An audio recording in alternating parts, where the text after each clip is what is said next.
예, 그동안 편안하셨습니까? 예, 제가 교회에 오니까 목사님 오늘 큰백 예배네요. 앞으로가 더 기대됩니다. 이렇게 말하시는 분들도 있고, 어떤 분은 목사님, 우리 부목사님들이 아주 잘하셔서 목사님 한 달 더 쉬어도 좋겠습니다. 이 진짜인지 가짜인지 헷갈리는 부분. 정말 우리 부목사님들 잘해주셔서 또 너무너무 감사하고, 또 어떤 분들은 목사님은 한 개도 안 보고 싶었는데 사모님이 보고 싶었어요 이렇게 하는데, 이게 맞는 말인지 안 맞는 말인지 여튼 감사를 드립니다. 또 교회가 이렇게 배려해 주시고 기도해 주셔서 여러 곳에 또 교회, 성당 이렇게 여행을 하면서 보면서 40주년을 지난 우리 교회가 이제 41주년이 되었는데, 앞으로 우리 통일교회가 하나님 앞에 어떤 모습으로 쓰임받을 수 있을까? 유럽에 가서 성당들과 교회를 이렇게 방문해 보니까 그렇게 15세기, 16세기, 17세기에 부흥하고 왕성했던 교회들이 작아진 교회가 있는가 하면, 그럼에도 불구하고 오늘날도 생명력을 가지고 뜨겁게 주님을 예배하며 이렇게 부흥하는 아름다운 교회들이 많이 있음을 보면서, 그렇다. 교회는 환경이 아니다. 시대가 아니다. 이 구성원들이 어떤 마음을 가지고 하나님을 예배하느냐에 따라 하나님은 사용하신다. 그렇다면 우리 교회는 앞으로 하나님이 기뻐하시는 교회의 모습은 어떤 모습일까? 이런 모습에, 이런 것에 대해서 많은 시간을 가지고 생각했습니다. 또 하나의 제 마음속에 떠오르는 생각은, 그렇다면 나는 누구인가? 되게 이게 좀 고전적인 질문 같지만, 여러분, 우리가 살아가면서 내가 누구인가를 정의하는 것이 굉장히 중요합니다. 그래서 이제 불교에서는 나는 누구인가 이렇게 말하면은 묻고 물어라. 너 속 얼굴이 드러날 때까지 묻고 물어라. 너 귀에 속 사람에게 묻고 물어라. 나는 누구인가? 그 물음 속에 깨달음이 있고 질문에 답이 있다. 그냥 답은 안 던져주고 불교에서는 계속 물으라 라고 이야기합니다. 그런데 이제 동양의 주역에 이런 데 보면은 나는 누구인가? 이런 질문에 대해서 나는 어디서 왔는가? 어디로 가는가? 나는 이 땅에 왜 왔는가? 이런 질문을 하고 스스로 주역에서는 답을 내는데, 나는 하늘에서도 왔고 하늘로 돌아갈 거고 하늘의 일을 감당하러 이 땅에 왔다. 그래서 이 땅에서 내가 충실히 이렇게 하늘의 일을 감당하는 것, 이게 나의 본 모습이다. 이렇게 생각합니다. 나는 여행을 하면서 계속 하나님, 저는 하나님 앞에 누구입니까? 질문하는 나는 누구? 질문당하는 누구? 내가 가장 나다울 때, 내가 어디에 있을 때 내가 행복하고 나다운 나를 발견할 수 있습니까? 주님, 나는 누구입니까? 어떻게 목회를 하고 살아가야 합니까? 이렇게 고민하면서 여행하면서 문득문득 생각하면서 이런 질문을 계속 던졌습니다. 그러다가 어느 날 숙소에서 성경을 탁 펼쳤는데 오늘 이 본문이에요. 주님은 우리에게 나에게 뭐라고 말씀하면, 오직 너 하나님의 사람아, 오직 너 하나님의 사람아, You belong to God. 너는 하나님께 속한 나의 사람이야. 하나님께서 나를 향하여 나는 누구인가 질문하며 고민하는 나에게 하나님은 딱 한마디로 너 하나님의 사람아, 너는 하나님의 사람이야. 내가 너에게 관심을 가지고 너는 사랑받는 나의 존재야 라고 말씀하시는데 가슴이 먹먹해지기 시작했습니다. 시간이 나서 서울에서 영화 한 편을 보았습니다. 요사이 굉장히 이렇게 흥행하고 있는 왕과 사는 남자. 예, 그 영화를 많은 사람들이 보았죠. 이 영화는 조선 6대 왕 단종에 대한 이야기입니다. 이 단종이요, 12세 어린 나이에 할아버지 세종 돌아가시고, 아버지 문종 돌아가시고, 어머니 돌아가시고, 아버지 돌아가시고, 할머니, 할아버지 다 돌아가시고, 위에는 삼촌들만 수북이 있는데 어린 나이에 왕이 되었잖아요. 그렇게 어린 나이에 왕이 되어서 흔들리기 시작합니다. 흔들리니까 그의 삼촌인 수양대군이 이게 세도를 막 흔들면서 반란을 일으켜서 이게 왕권을 찬탈하고 어린 단종을 유배지로 보내잖아요. 그런데 그 영화에 보면 유배지로 가는 어린 단종의 그 눈빛을 계속 비추고 있어요. 정말 세상의 모든 슬픔을 눈에 안고 저 강원도 영월이 강원도입니까? 청령포라는 곳에 유배로 가잖아요. 그 가마를 타고 흔들리는 가마를 타고 가는데 계속 이 단종의 눈빛을 이렇게 순간순간 비추는데 어린 단종이 모든 것을 잃어버리고 온갖 슬픔에 안고 그 유배지로 떠나서 청령포에서 유배 생활이 시작됩니다. 여러분, 왕비하고도 헤어지고 다 헤어지고 그 청령포 아무도 없는 그곳에 유배와 있는 이 단종에게 그 청령포의 그 촌장과 마을 사람들이 밥을 해서 갖다 바치고 필요한 것을 갖다 주잖아요. 갖다 주고 세월이 지나가다 보니까 그분이 유배 온 그 나으리가 왕이라는 것을 알게 되었습니다. 그래서 촌장이 가서 이렇게 하잖아요. 나으리는 그래도 이 나라에 임금이 올시다. 나으리는 왕이십니다 하고 자꾸 유배되어 있지만 어린 단종이지만 거기서 당신이 이 나라의 왕이십니다, 누구인지를 계속 마을 사람들이 막 이렇게 지켜세우면서 깨닫기 시작할 때에, 말하기 시작할 때 단종의 눈빛이 달라지기 시작합니다. 그러면서 자기가 이 나라의 혈통을 이은 왕이라는 것을 인식하게 됩니다. 그래서 마지막에 가면은 이 단종이 세력들을 모아서 궁궐로 올라가자, 조정으로 올라가자 하고 다시 올라가는 그 장면이 나옵니다. 여러분, 세상을 살아가면서 내가 누구인지를 하나님 앞에서, 아니면 내가 곰곰이 정의를 해야 돼요. 내가 누구인지를 모르면 막 살아요. 내가 누구인지를 알 때에 의미 있고 복된 사람을 살 수 있어요. 하나님은 고민하는 우리에게 찾아오셔서 오직 너 하나님의 사람아, 너는 하나님의 사람이야. 그러므로 피할 것은 이런 것은 피하고, 이런 것은 취하고, 이런 것은 쫓아야 되고, 이런 것은 싸워야 돼 하고 성경은 정확하게 말합니다. 너 하나님의 사람이야. 11절 오직 너 하나님의 사람아, 이것들을 피하고 의와 경건과 믿음과 사랑과 인내와 온유를 따르라. 의와 경건과 믿음과 사랑과 인내와 온유를 따르라. 이 말은요, 너 하나님의 사람이야. 구질구질하게 살지 말고 멋있게 살아. 작은 것에 흔들리지 말고 하나님의 사람으로 기죽지 말고 경건과 믿음으로 살아. 왜냐하면 너 똑바로 알아. 너는 하나님의 사람이야. 나에게 속한 사람이야. 너는 내 사람이야. 너 뒤에 내가 있어. 너 하나님의 사람이야. 성경은 우리에게 이렇게 말씀하십니다.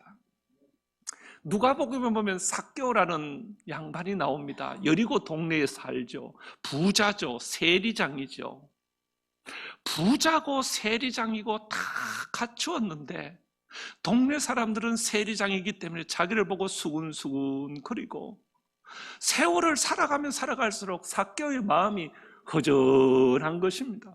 내가 돈도 있고 재물도 있고 지위도 있고 이 여리고 동네에서 오래 살아서 별 걱정이 없는데 내 가슴이 왜 이럴꼬? 왜 이렇게 허전할꼬? 왜 이렇게 마음이 그럴꼬? 그러는 차에 여리고에 예수님이 오신다는 소식을 듣고, 그러면 내가 예수님 한번 만나보자. 예수님을 한번 만나보면 이 문제가 해결될 수 있을까? 그래서 삭개오가 예수님을 만나러 거리로 쫓아갔습니다. 사람들이 많고 하니까 뽕나무, 돌무화과 나무 위에 올라가서 물끄러미 예수님을 바라봅니다. 그때 예수님께서 삭개오를 보시고, 삭개오야, 거기서 내려오너라. 내가 오늘 너희 집에 유하여야겠다.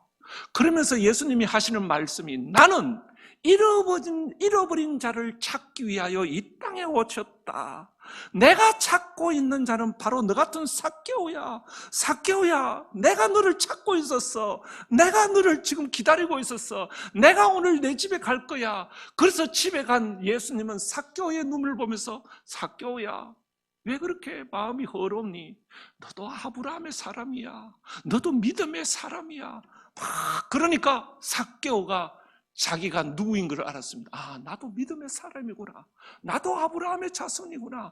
나 같은 사람을 찾으러 예수님 오셨구나. 예수님, 그렇다면 내 소유의 절반을 가난한 사람들을 위하여 내어놓겠습니다. 혹시 내가 잘못해서 속여 빼앗은 것이 있으면 내가 4분의 1을 더해서 이 4배나 더하여 이 사람들에게 갖겠습니다. 그러니까 삭개오가요, 허로운 가슴을 가지고 살아가면서 자신이 누구인지를 몰랐어요. 왜 살아가는지를 몰랐어요.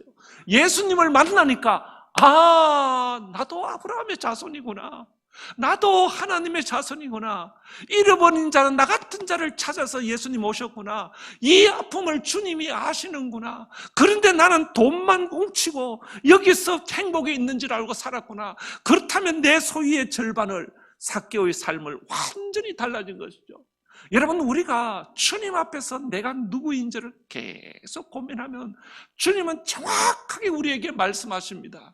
사사기 6장에 보면은 기드온이라는 사사가 나오는데, 처음에는 사사원이 아니고 기드온은 그냥 예루살렘 부근에서 밀농사를 짓고 있는 농부였어요. 그런데 어느 날 미디안의 군대들이 쳐들어와서 온 나라를 쑥대밭을 만듭니다. 온 백성들이 미디안 군대가 무서워서 두려워서 덜덜덜덜 떨면서 전부 다 숨어 있습니다.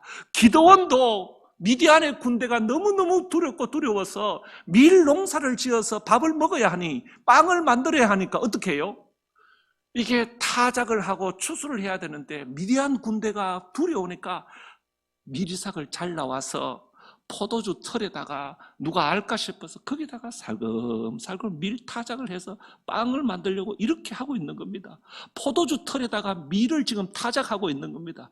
그때 하나님이 기드온을 찾아오셔서 하시는 첫 말씀이 큰 용사여, 여호와께서 너와 함께 계시도다. 기드온을 보시면서 두려워 떨고 밀타작을 하는 이 기드온을 찾아와서 너는 큰 용사다. 그러니까 기드온이 무슨 이런 말씀을 하십니까? 여호와가 함께 계시면 내가 어떻게 이렇게 나약합니까? 나를 보고 큰 용사다니요. 그때 여호와의 사자가 계속 얘기합니다. 너는 가서 너의 힘으로 이스라엘을 미디안의 손에서 구원하라. 내가 너를 보낸 것이 아니냐. 그러면서 내가 반드시 너와 함께한다. 너는 큰 용사다. 힘이 있다. 하나님이 함께 하신다. 그때 기드온이 내가 누구인지를 알았어요. 내가 얼마나 힘이 있고 능력이 있고, 이게 보통 이 자신을 발견한 겁니다. 그래서 기드온이 그 자리를 박차고 일어서는 것입니다. 여러분, 예수 믿는 우리가 누구인지를 분명히 알 때 우리는 멋있게 살 수 있습니다. 오늘 입교합니다. 세례합니다. 세례가 뭡니까? 여러분, 세례는 사도 바울은 고린도전서에서 홍해를 건너는 이스라엘 백성들이 홍해를 건너는 것에 비유합니다. 오늘 홍해를 건넌다고요. 홍해를 건넌다는 게 뭐예요? 홍해를 건너기 전에 이스라엘 백성들은 애굽 백성이요, 홍해를 건너기 전에는 바로가 왕이요, 홍해를 건너기 전에는 노예요, 홍해를 건너기 전에는 바로가 주는 음식을 먹고 여기서 그렇게 사는 존재였어요. 홍해를 딱 건너고 나서는 가나안을 향하여 하나님의 백성이 되었어요. 노예가 아니라 자유민이요, 천국을 향하여 완전히 새로운, 이게 여러분 세례고 입교예요. 그래서 여러분, 세례가 뭔지를 분명히 내가 누구인지를 알아요. 그래서 찬송가에서는 이렇게 부르잖아요. 나 이제 주님의 새 생명 얻은 몸, 옛것은 지나고 새 사람이로다. 새 생명 내 맘에 강같이 흐라고. 세례는 지난날의 홍해에 내가 모든 노예, 모든 더러운 걸 다 수장하고 빠뜨리고 물로 죽고 새 사람으로, 새 생명으로 거듭나서 새 사람이 되어서 새 생명을 가지고 새로운 삶을 시작하는 거예요. 이게 여러분, 그래서 얼마나 이 세례가 내 인생의 한 분기점이 되고 중요한 순간인지 모릅니다. 성경은 우리들을 향하여, 세례받은 우리들을 향하여 오직 너 하나님의 사람아, 너 하나님의 사람이야, 구질구질하게 살지 말어. 그러면서 하나님은 우리에게, 하나님은 11절 보세요. 오직 너 하나님의 사람아, 이것들을 피하고, 이것들이 뭔가 하면 10절입니다. 돈을 사랑하며 일만하게 뿌리가 되나니 이것을 탐내는 자는 미혹을 받아 믿음에서 떠나 많은 근심으로 자기를 찔렀도다. 오직 너 하나님의 사람아, 너무 돈을 사랑해서 이런 것을 좀 피해라. 그러면서 정말 쫓을 것은 의와 경건과 믿음과 사랑과 인내와 온유를 쫓고, 정말 싸울 것은 내가 멋지게 살기 위하여 믿음의 선한 싸움을 살아라. 작은 것 보지 말고 영생을 취하라. 영원한 기쁨, 하나님 앞에서 자랑이 될 만한 그 영생을 취하라. 너는 누구인지 알아라 라고 말씀하고 있습니다. 여러분, 민첩한 동물 가운데 가장 민첩한 게 뭔가 하면 고양이과에 속한 이 호랑이, 고양이, 무지무지하게 민첩합니다. 사람은 코브라라는 뱀에게 탁 이렇게 맞닥뜨리잖아요. 코브라한테 까불다가 물리면 죽습니다. 그죠? 안 까불어서 모르겠죠. 그래서 앞에서 까불면 안 돼요. 그런데 여러분, 고양이나 호랑이 한번 보십시오. 코브라 앞에 딱 서도 굉장히 침착합니다. 왜냐하면 자기가 굉장히 민첩하다는 거 본인이 알거든요. 여러분, 고양이 보세요. 코브라 앞에 딱 서는데 코브라가 딱 세우고 고양이를 향하여 머리를 그냥 팍 이렇게 공격합니다. 그런데 고양이 어떻게 하지 아십니까? 탁 하고 앞으로 대가리를 탁 때려보면 코브라가 콕 하고 또. 그러니까 이게 얼마나 민첩한지, 아무리 빨리 공격해도 고양이는 코브라의 공격을 그냥 주고 탁, 기분 나면 탁탁 두 방 때리면 코브라가 콕 하고 그냥 끝나버리는 거죠. 게임이 얼마나 민첩해. 그런데 여러분, 이 호랑이, 고양이가 평소에 그렇다고 자기 민첩을 위해서 운동하는 거 봤습니까? 철봉하고 윗몸 일으키기 하고 이런 운동을 안 한다고요. 호랑이나 고양이는. 그런데 호랑이, 고양이가 꼭 운동하는 게 있어요. 언제? 일어났을 때, 잠자기 전에 어떻게 운동해요? 두 다리를 앞으로 쭉 내밀고 스트레칭을 해요. 지가 알아서 쭉 합니다. 그런데 호랑이가 스트레칭 할 때 그냥 하지 않습니다. 쭉 스트레칭하면서 일어나면서 나는 호랑이다. 또 한 번 더 하는 거예요. 나는 호랑이다 하고 자기 인식을 딱 하는 거예요. 그러니까 이 호랑이가, 사랑해 여러분, 이 호랑이가 이게 운동을 안 하지만 스트레칭을 하면서 이게 자기의 어떤, 우리도 여러분 이 운동을 해야 되는 거예요. 아침에 일어날 때 내가 누구인가? 스트레칭. 나는 호랑이다. 나는 하나님의 사람이다. 나는 하나님의 자녀다. 이게 하나님의 백성이고 하나님의 함께다. 이것만 해도 여러분 어깨에 뽕이 들어가는 거예요. 힘이 들어가요. 주님은 힘들게 살아가는 우리들을 향하여 오직 너 하나님의 사람아. 여러분, 예배 시간에 잠도 오는데 우리 기지개 한 번만 켜면서 한 번만 해보겠습니다. 조금. 그런데 그냥 하시면 안 되고 나는 하나님의 사람이다 하면서 호랑이처럼 기지개를 스트레칭을 한 번만, 앞에 사람 등을 치더라도 한번 쭉 밀고 쫙 해서 나는 하나님의 사람이다. 여러분, 이게 이론이 되면 안 돼요. 교리가 되면 안 돼요. 말씀은 정확하게 너를 향하여 오직 너 하나님의 사람아, 너 나한테 속한 하나님의 사람이야. 너 나의 백성이야. 그러므로 의와 경건과, 이 말이 뭐예요? 멋지게 살아. 멋있게 살아. 너의 뒤에는 내가 있어. 너는 나의 얼굴이야. 너 하나님의 자녀야. 너 하나님의 사람이야. 이렇게 말씀하고 있습니다. 마게도냐에 유명한 알렉산더 대왕이 있었습니다. 그 대왕에게, 사람에게 잘 보이기 위하여 친구 두 사람이 이 대왕에게 사냥개를 선물했습니다. 왕이요, 훈련을 잘 시킨 개입니다. 사냥개입니다. 이 개를 데리고 가면 겁날 것이 없습니다. 알렉산더 대왕이 기쁘게 받았습니다. 이 개 2마리를 데리고 알렉산더 대왕이 사냥을 나섰습니다. 말을 타고 개를 탁 데리고 사냥을 탁 하는데 산속에 가다 보니까 제일 처음에 토끼를 만났습니다. 토끼를 만났는데 사냥개가 멀뚱멀뚱하게 쳐다보고 아무 반응을 안 한 거예요. 이상하다. 이게 뭐 이런 개가 있노? 지금 저 앞에 토끼가 지금 부스럭거리고 있는데 가만히 있는 거예요. 이상하다. 뭐 사냥을 잘한다 하던데 이런 또 가다 보니까 고라니 한 마리가 푸두둑 하고 막 가는 거예요. 그런데 이게 개가 또 멀뚱멀뚱 화가 났습니다. 좋은 개, 사냥 잘하는 개를 선물로 줬다고 하는데 이게 뭐 고라니를 봐도 토끼를 봐도 멀뚱멀뚱 돌아왔습니다. 친구들을 만났어요. 여보게, 당신들이 선물로 준 그 사냥개 그렇게 사냥을 잘한다 그러더니 내가 사냥을 데리고 나가는데 토끼도 못 잡고 고라니도 못 잡고 아무 짓도 하고 쓸모가 없네. 데리고 가게. 이게 무슨 이런 개를 나에게 주었단 말이고. 그 친구들, 알렉산더 대왕님, 그런 얘기 하지 마십시오. 그 개는 토끼를 잡고 고라니를 잡는 그런 시시한 개가 아닙니다. 그 개는 호랑이를 상대하고 큰 기린과 이런 사슴을 잡아 눕히는 그런 개입니다. 토끼는 상대도 하고 보지도 않습니다. 그 개는 그런 개입니다. 그때 알렉산더 대왕이 이 사냥개의 가치를 이거 다시 한번 알았다라고 얘기하고 있습니다. 여러분, 하나님은 저와 여러분들을 향하여 오직 너 하나님의 사람아, 이 말은 너는 차원이 다르고 격이 다른 하나님의 사람이야. 너는 세상에서 토끼나 잡고 고라니나 쫓아다니는 그런 인생이 아니라 너의 인생은 호랑이와 너의 대상은 사자가 너의 대상이야. 너는 하나님의 사람이야. 그러므로 너의 위치에서 만족하지 말고 12절 믿음의 선한 싸움을 싸우라. 너는 하나님의 사람이야.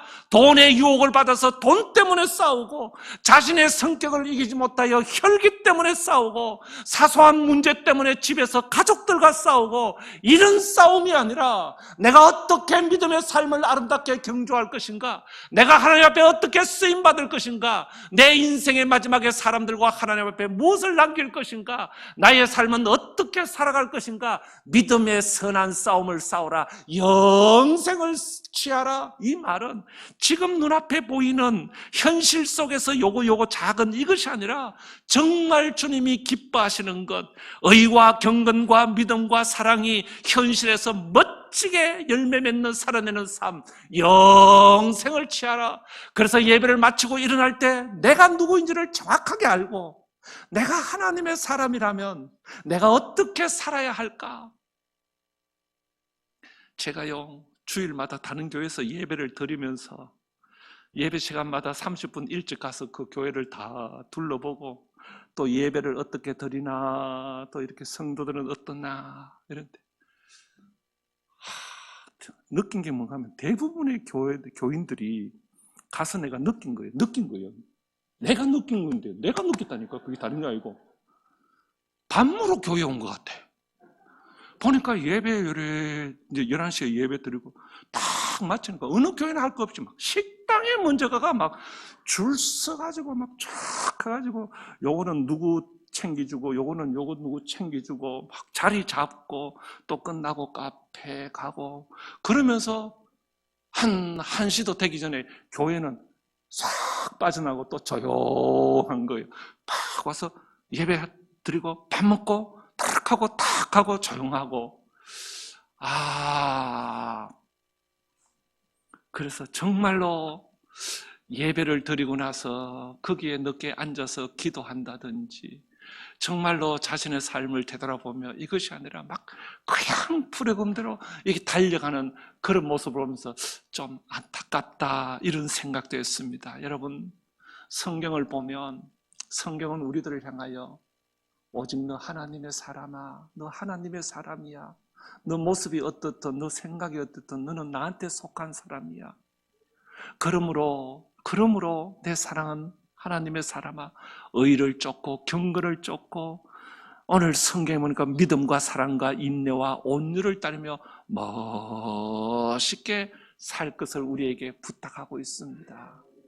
그래서 우리가 이렇게 살아가면 하나님은 하나님의 사람으로 우리를 부르셨기에 하나님께서 사랑하시고 인도하시고 은혜 주시고 축복해 주시리라 믿습니다. 하나님 아버지, 우리는 아무리 생각해도 내가 누구인지를 알 수 없었습니다. 그런데 주님은 오늘 성경에서 오직 너 하나님의 사람아, 너 하나님의 사람이야 라고 우리를 인정하시고 부르시고 의와 경건과 사랑을 쫓으며 멋있게 살 것을 우리에게 말씀하셨습니다. 작은 것들은 피하고 정말 믿음의 선한 싸움을 싸우며 영생을 취하라라고 말씀하셨습니다. 주님, 내가 누구인지를 깨닫게 하여 주옵시고 내가 하나님의 사람으로서 이 땅에 주의 백성으로서 힘있게 살아갈 수 있는 결단과 내가 누구인지를 다시 한번 인식하며 그 이름에 걸맞는 주의 백성으로 살아갈 수 있도록 축복하여 주옵소서. 감사합니다. 예수님의 이름으로 기도드리옵나이다. 아멘. 이제